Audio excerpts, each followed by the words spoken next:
Prime Minister Harold Macmillan met President Eisenhower to sign an agreement that would change Britain's relationship with America forever. But just days before, a fire had broken out at Windscale, the country's first nuclear reactor. The UK government has launched a major construction project to lessen impact of World War II on their people. The Windscale had become a symbol across the country.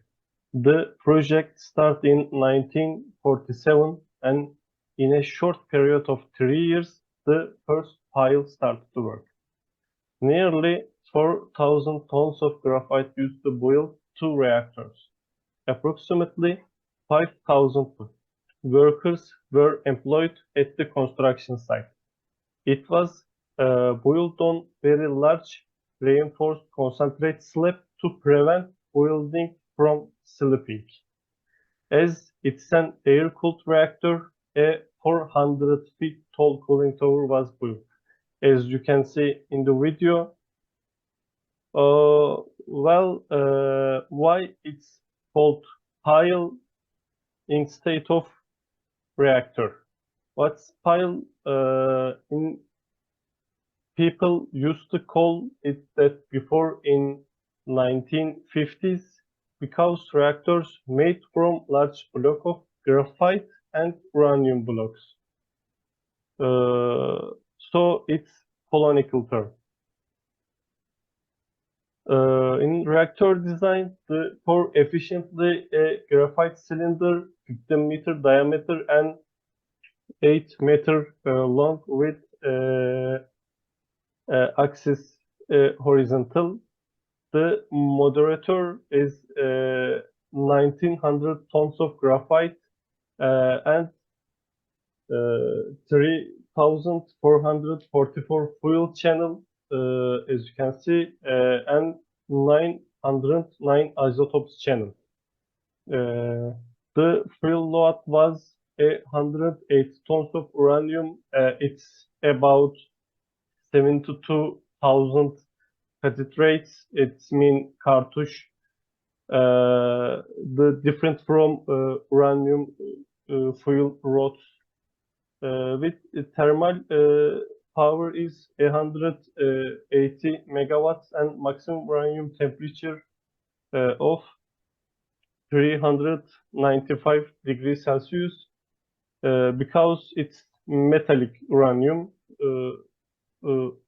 so control was affected by vertical shutdown rods, as you can see, and horizontal control rods used. The fuel and isotopes channel run horizontally, and fuel was fed from the charge hoist through the charge phase into the channel in this area, charge phase. The biological shield is typically 2.5 meters thick, concentrate lined with thermal shield plates and insulation. As you can see, it is not a pressure vessel. The pile operated above ambient pressure, only the extent flow resistance to the cooling air.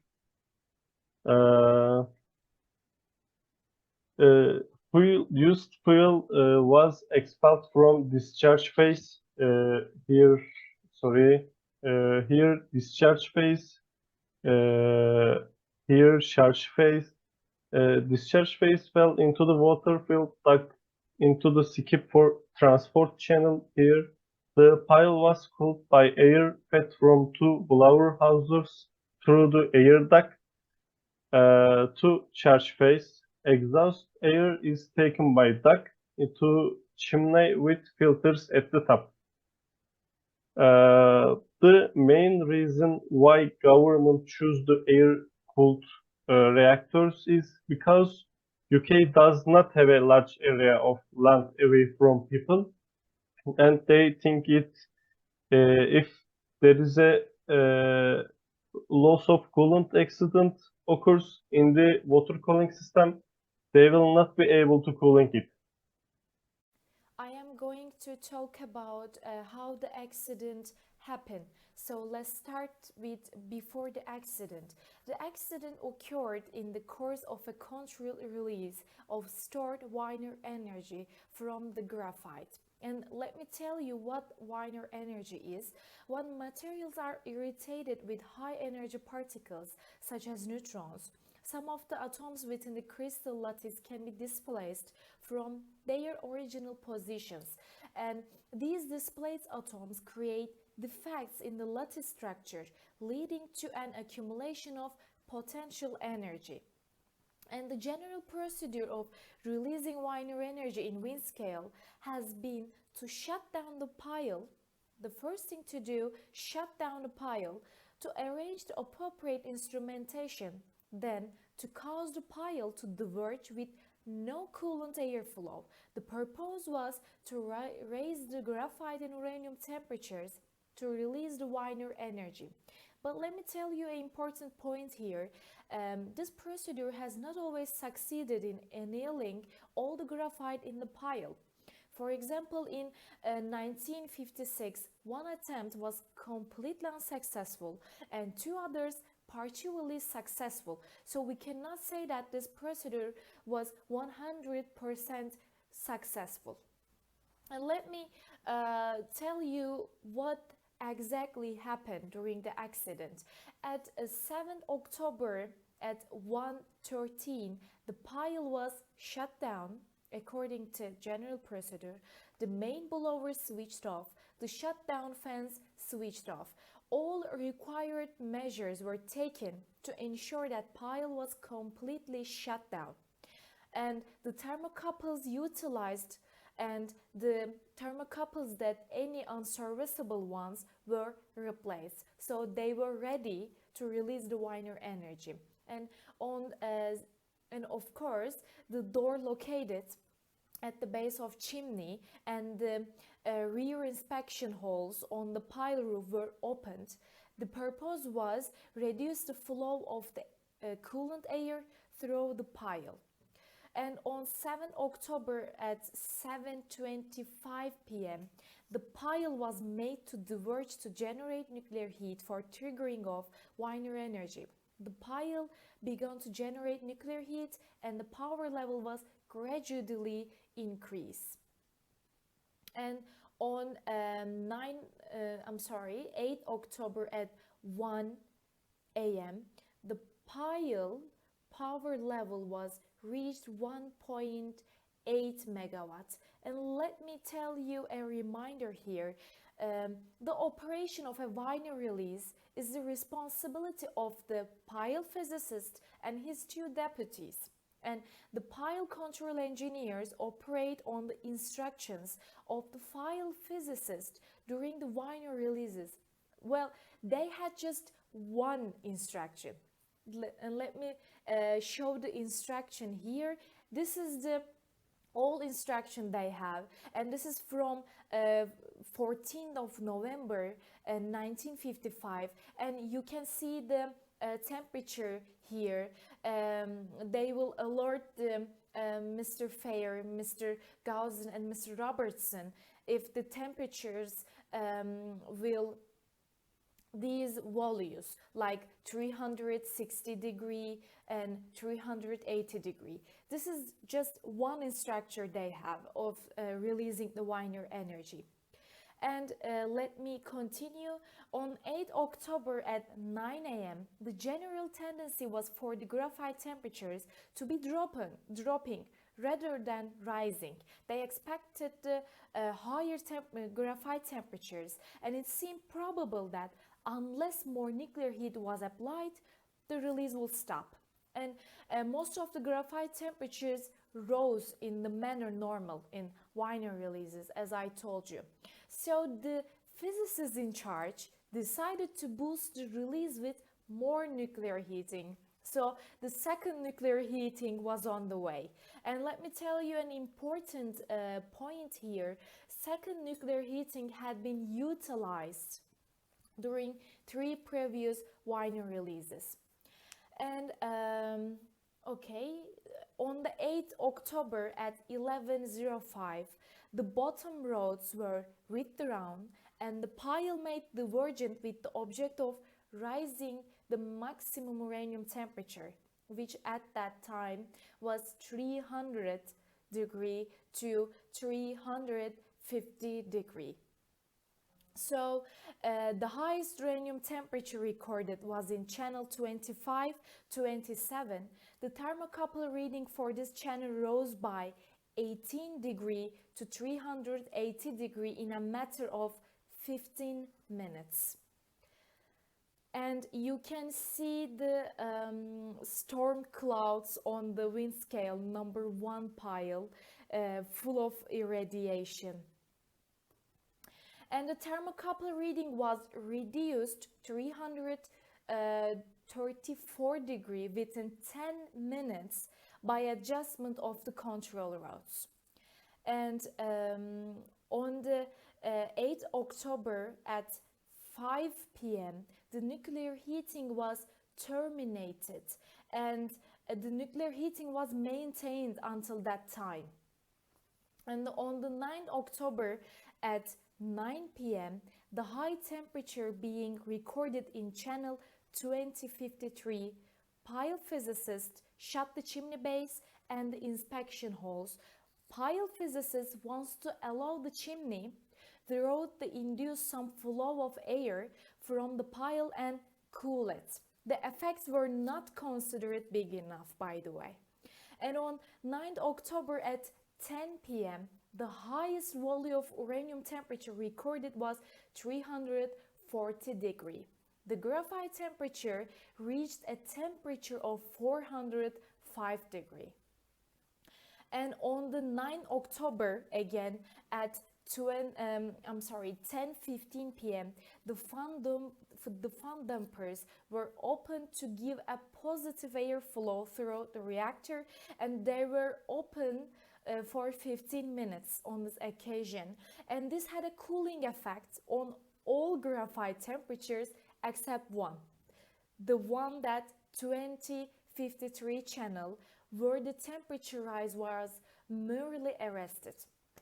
And on 10 October 0001 the fan dampers were opened for 10 minutes, and then again these times the fan dampers were opened for a specific time. And let me tell you an important thing here. On 10th of October at 5:40 a.m. there was a sharp increase of 6 curies, and the activity meter records for the pile stack show no significant changes during the initial stage of operation. This was a slight, almost unnoticeable increase in activity before and during the first 3 damper openings, as you can see here. The physicist on duty at the time observed this, but did not take any specific action as they considered to be normal because of the the airflow in the pile. And then at 8 a.m. on 10th of October, the outlet duct air temperature reached 85 degree, and it was 40 degree until 7 a.m. on 9th of October. And again on 10th of October at the afternoon, the graphite temperature in channel 2053, this is a critical channel, was recorded as 428 degree. And again afternoon the dampers were again opened for 15 minutes, again then for 5 minutes, and then at 1:45 p.m. the shutdown fans were switched on as a preliminary move. And then during these openings, the second and very large increase in stack activity, which has already been mentioned, was noted. At about the same time, a high activity reading on the meteorological station roof was reported. And these effects suggested to the operating staff the existence of one or more burst cartridges. So there's something wrong with that, and they were aware of that. And on 2:30 p.m. the turbo exhauster was switched on in order to scan for the burst slack. And then there was an increase of 30 curies. It was then found that the scanning gear was jammed and could not be moved because of overheating. Since the scanning gear could not be used, it was decided to remove the charge plug and inspect the uranium channel, showing the highest readings. So, and the final, during the accident, the temperature of fuel channel 2153 had been recording very rapid increases until it was in the neighborhood of 450 degrees. And let me tell you that after the accident, so the primary cause of the accident was the second nuclear heating. It's obvious. And this was carried out between 11:05 and 5 p.m. on Tuesday, 8th of October, when parts of the pile were still rising the temperature. And the second nuclear heating was too soon and too rapidly applied. And then the most likely possibility is that the rapid rise of temperature of the fuel elements due to the second nuclear heating caused the failure of one or more of the fuel element cans. The exposed uranium oxidized and gave further release of heat, which together with the rising temperatures occasioned by later minor releases initiate the fire. After such a major accident, measurements were made in England and Europe. First, Belgium shortly after the accident, about 1 day, then to Germany about 2 days after, and the 5 days after the accident, it arrived to Norway. Of course, these measurements are radioactive iodine accumulating on the ground. Okay. Measurement of thyroid doses of 96 workers in plant showed in the maximum dose of 95 rats. As we all know, the 5-year dose limit of nuclear energy workers is 100 millisievert, a dose that may cause symptoms of radiation sickness is around to 1000 millisievert. Yani 95 rats equals to 1000 millisievert. So probably many of these 95 employees suffered from the various disease. The next highest radiation doses is 21 rats, and others is very low. They don't affect this accident. Actually, as I mentioned, Belgium and Netherlands are the countries is most affected by this accident. After the UK, of course. As we can see on the map, no findings were found in the measurement at some point of the in northern England. As you can see, is 0 and 0. The reason why the measurements are mostly made from using the ground iodine. And of course, it is 1950s. It's too hard to be taken measurement of radiation. The reason why the measurements are mostly made from milk is the food product that cows could be best measured in those years, as they graze the large countryside and eat the grass there from the ground. Since the values found that measurements are taken from the main water or smaller than those milks, only milk derived the food has been destroyed.